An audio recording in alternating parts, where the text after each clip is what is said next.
Good day everyone, this is John from Ireland. You guys probably know me, Cast by John. I have the honor to be here in the Ahrex headquarters today to record some videos here. And first we're going to start with this Flatwing Clouser. I use it a lot in Ireland for bass, especially in outgoing tides when there's plenty of current. You want to get down to the fish very fast. So the materials in this will be, as always for my Clousers, I like using the SA 250 shrimp curved shrimp hook, and this is a size 4, as I don't like my Clousers too big, so a size 4 would be perfect for this pattern. And as always for these Clousers, you know, we use bucktails, so I'll be using a few different colors: Chartreuse, white and olive, and the main ingredient, some flatwings. And as lead eyes for these, you can use any lead eyes you want. I like the ones that has a bit of fluorescent in them. Like you can see, these ones are the fluorescent Chartreuse lead eyes, and they're amazing. I just love them in the sun. You can see they really reflect in the water. Right, so without further ado, let's get started. First, a nice coffee from Ahrex in a nice Ahrex mug. Cheers. Wish that was whiskey. Let's get started.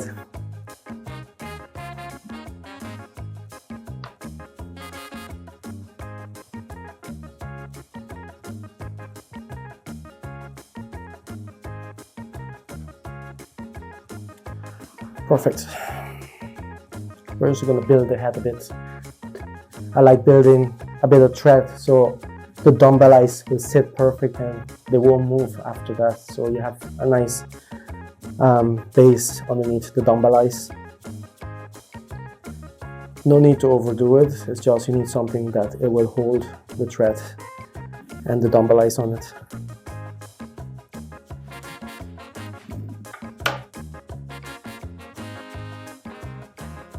With a small little bulk there, so it sits perfect in it.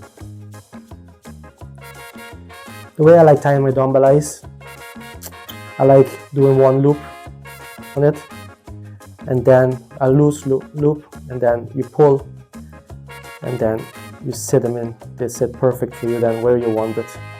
At least you have it secure there then. And then doing a few wraps, and then you do your figure of 8 as well underneath to secure it. This way you won't have too much of a bulk with your thread.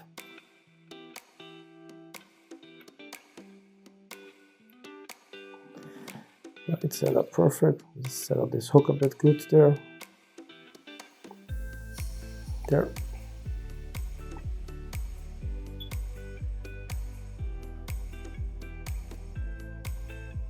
And then as last, you put some behind it, underneath, and in front. And that will lock it nicely for you. So you don't have much of a bulk. A small bit of glue will secure it nice in place. This is the Flyco finish. It's very strong and it's clear. And there you go.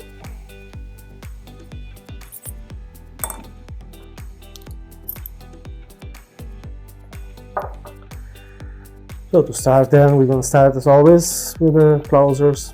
I like putting a nice white bucktail tail.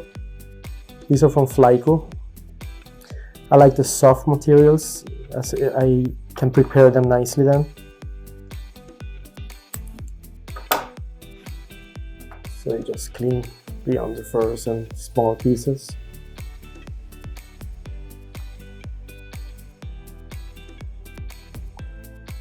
You don't need much, as you can see. It's half a pencil width. You don't need much material.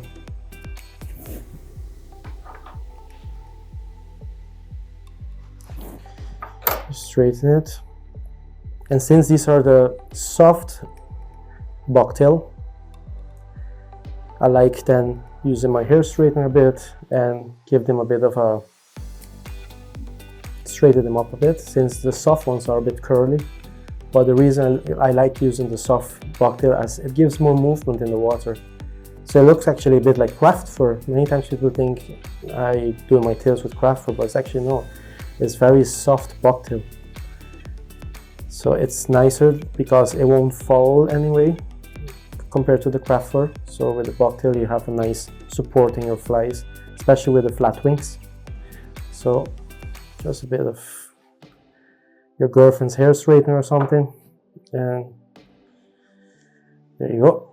That's ready to put on. So just take your time, no need to rush it. So a few loose wraps and then pull, and then one is sitting right behind the eyes, then a few loose wraps to the front, and then you have a nice sitting, and now you tie it down. Okay.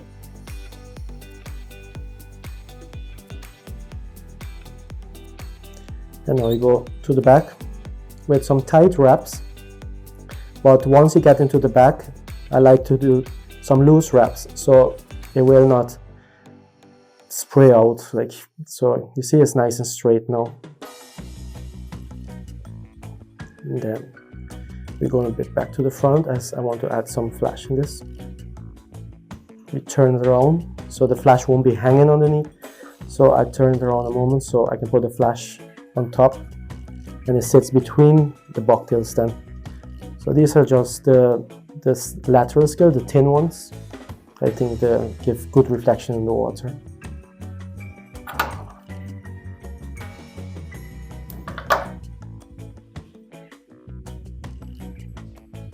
Again, take your time, no need to rush.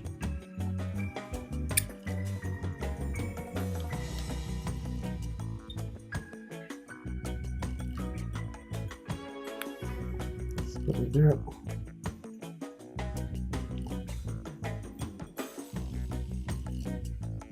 Make your way to the front, to the back.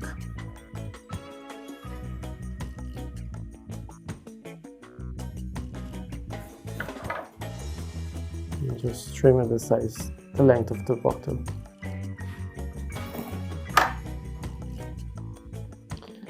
Use your top and needle to just separate them a moment. You got one on each side.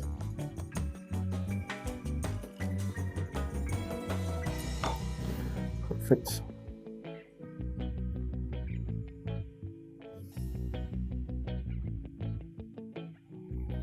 Right. For my Clousers, I like to have a nice pearl body on it, or you can use any colors you want, but like the Largatun, they have a great selection of colors and they're all fluorescent as well. I like the fluorescent blue and the fluorescent Chartreuse as well. But for this fly, I think the pearl will look perfect on it. So let's do this. You don't need much, just a small piece. You put it from the side to secure it. There's a few loose wrap to the front, and now make your way back to the front then. Okay, again, make sure you always secure your material a bit with a small bit of glue.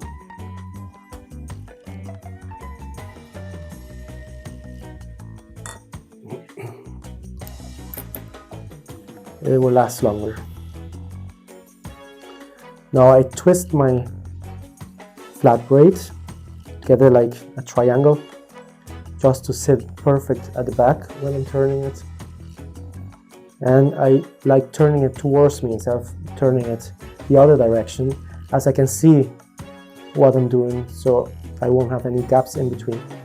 Then you just do an overlap, just overlap them, nice and easy.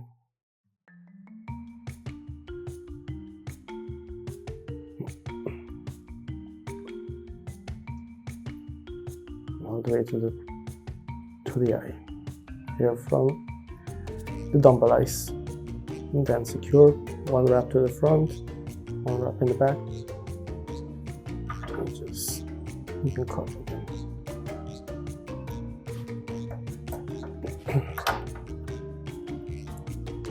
And a few wraps again.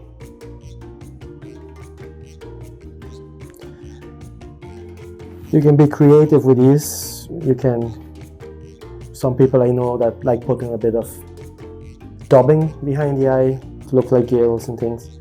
But I'm not going to put dubbing on this since I'll be putting some flat wings. So we'll be covering all this part anyway, so this will just be from underneath. So we're not going to put any dubbing this time.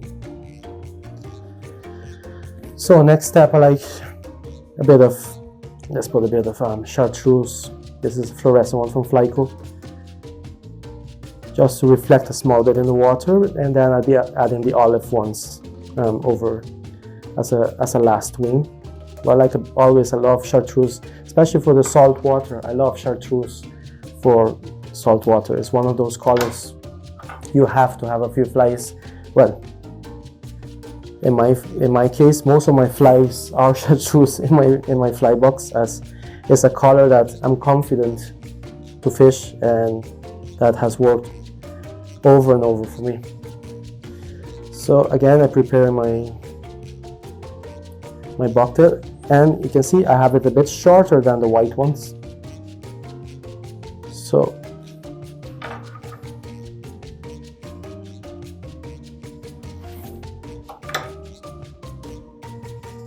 just make sure you clean any small pieces. This one I'll just run as quick under the hair straightener a small bit, but you don't really need to with this one because this one is not the soft one. This is a bit stiffer because I'm going to put an olive one that is softer. So what happens is I like using a stiff bucktail underneath the soft bucktail to kind of hold the material a bit more. There's no science in it, but I just like it works for me, so that's how I do it. So a few soft wraps to secure it. Add it there. Soft wraps there. Once you're happy with that, a few hard, strong wraps in the front and secure that. And then there are a few soft wraps in the front. I like using a blade then just to get a nice cut there in front. Just make sure you don't cut your thread. Happens sometimes.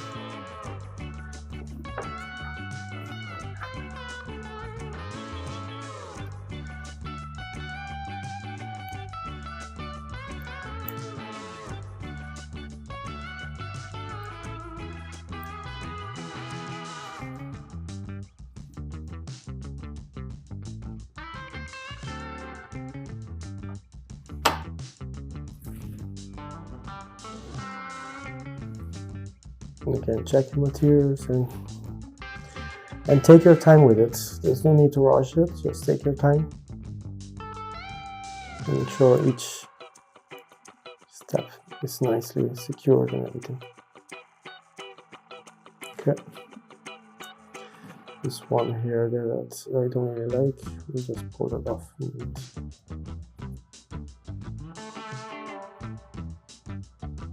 No. Now we'll have the soft olive bucktail. These are also from Flyco. So again, a very small bit, you don't need much.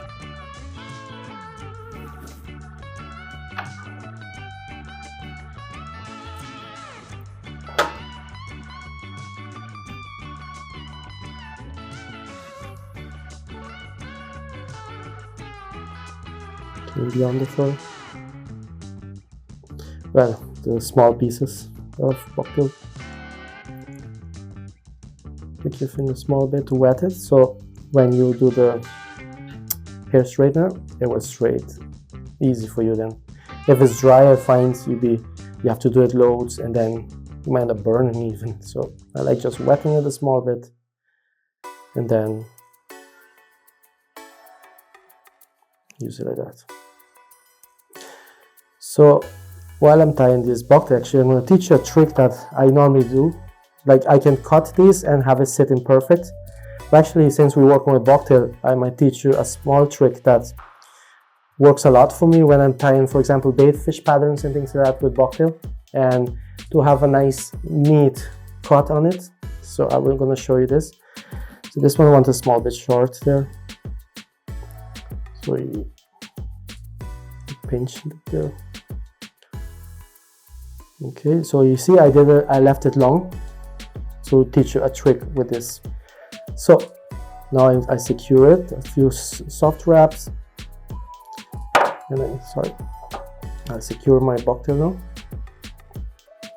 and then a few soft wraps to the back because you don't want it spraying all out. So go to the front. So you lick your fingers a bit, and you take the bucktail and give it a good twist. Okay, this is a trick I always like doing when I tie my bait fish patterns. You give it a good twist like that when it's nice and firm. And then you take a nice sharp scissors and you cut as close as possible. So you can see that's a nice cut there. So you don't have all that bucktail furring out and everything like that and a lot of pieces. So you have a nice cut, a nice finish there on your bucktail. So now you can just tidy up a small bit there. And then make your way back again. No need to do too much thread wraps. As soon as you have it nice and secure, you don't need to do a lot of thread wraps. It stays nice and neat. Okay, so we're nearly there. So as final step, we're gonna have some of these flatwings. These are from Ewing, and these are the saddle hackles now.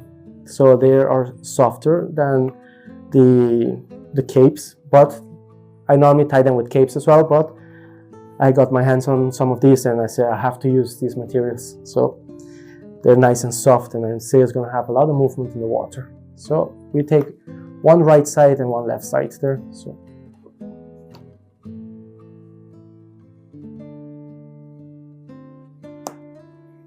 okay, so this side is going to be for this, and then you take on the other side of the cape, then you take on this side. That'll fit perfectly on the other side of the fly. Let's pick a nice feather there.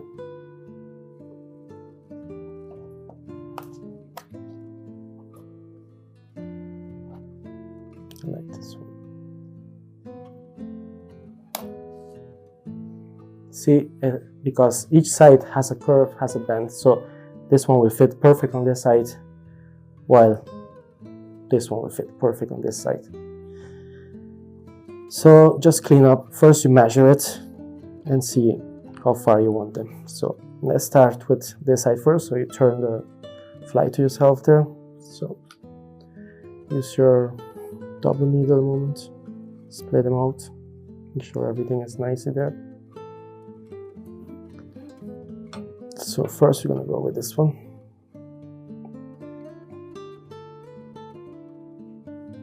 See, it has a nice curve, so this will fit on this side. So at least this way you know which side of the feathers will fit on your flies.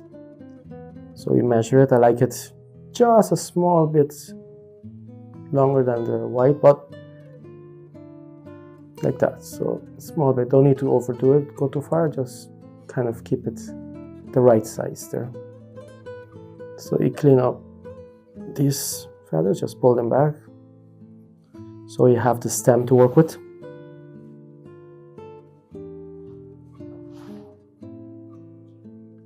Okay, and then you leave these feathers here.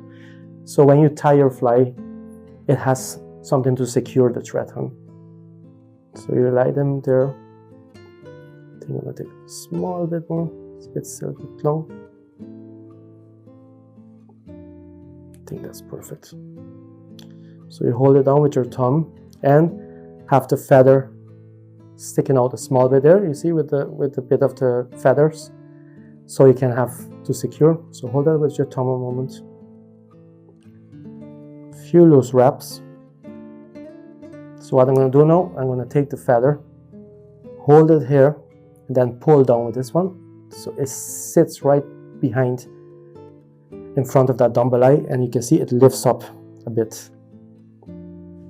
So then you pull it, and there you have it. And now you secure that feather. 1, 2, 3 wraps to the front, turn it back the stem, and then 2 wraps to the back. That's it. Don't overdo it because you don't want too much of a bulky head. So once you're happy with that, you go the other side. You do the same then. And it's easier to match since you have that feather on the outside. So when you have that feather, this one that you're going to put in front of you, you have kind of a guide to see, okay, so that feather, so you know exactly where the other feather is going to go. So now we're going to clean up this one as well.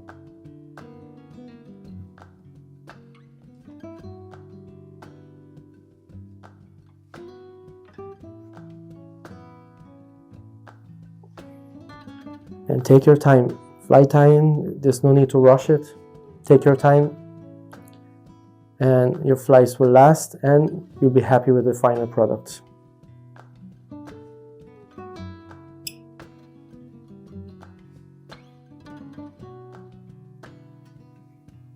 There you go.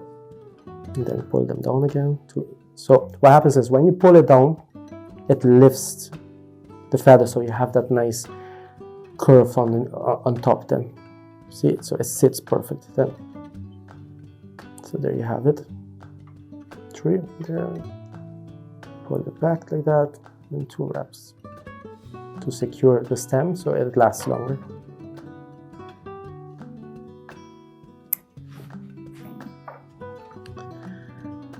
Right. Put your fingers, have a look. If you're happy with everything, I think I'm happy with that. So we put a small bit of glue.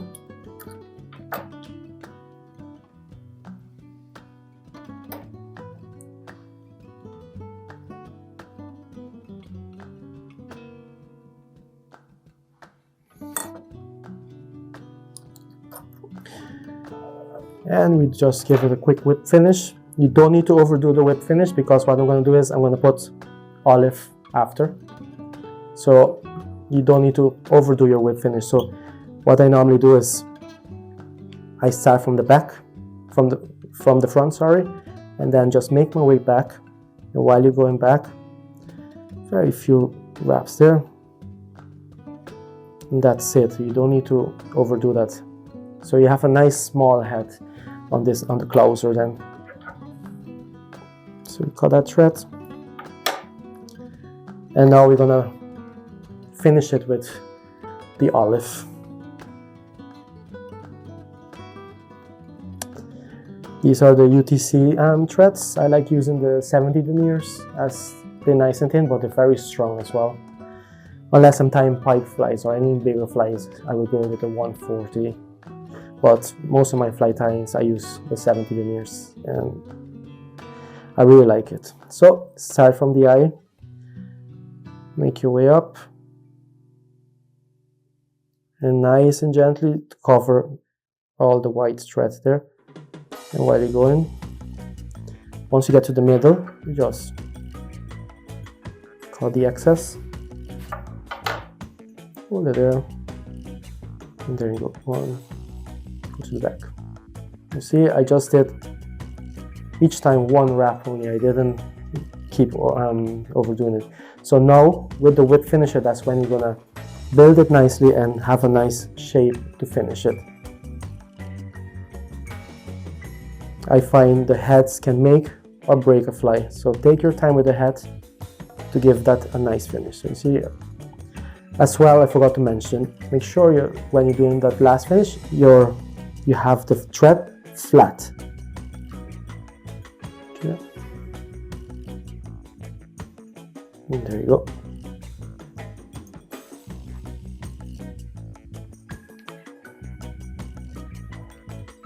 There you have.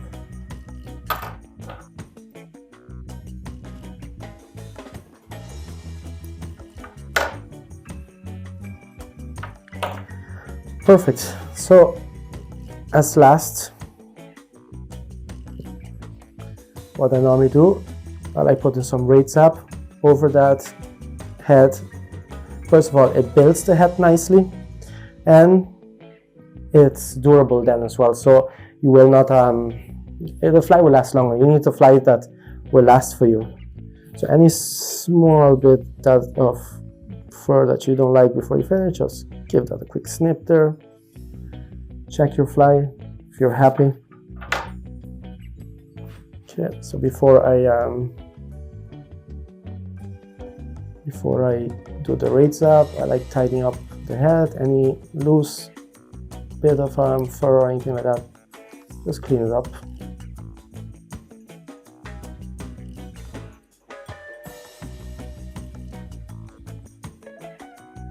Okay.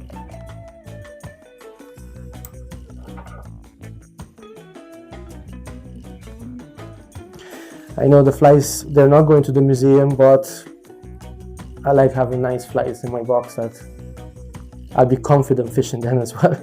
So, but yeah, they're not going to the museum. But I like my fly box to look nice and have nice flies that I'm confident fishing. Because once you're confident fishing, you know you're going to catch a fish. So right, so let's use the Braid sap. So this is the medium. So just put a small bits on the top and take your time putting it. I like starting with the top first and work my way around.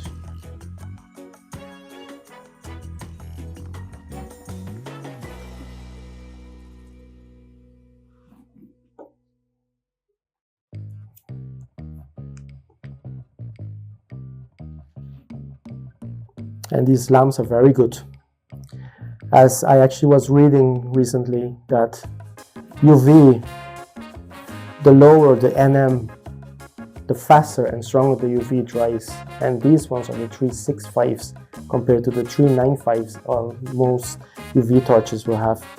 So these ones, that's why they dry so fast and they're great. So that's a good tip for you to know, that the 365s NMs are, I know they're a bit more expensive, the 365s, but you're gonna have a stronger finish and they're dry quicker as well. So that's a good thing to know. That's what fly tying is all about, sharing information.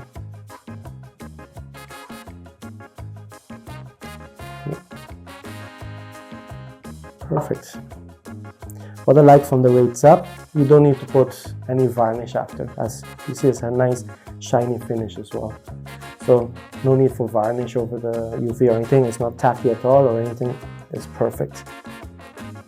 Right, so I think there we have it, the Flatwing Clousers.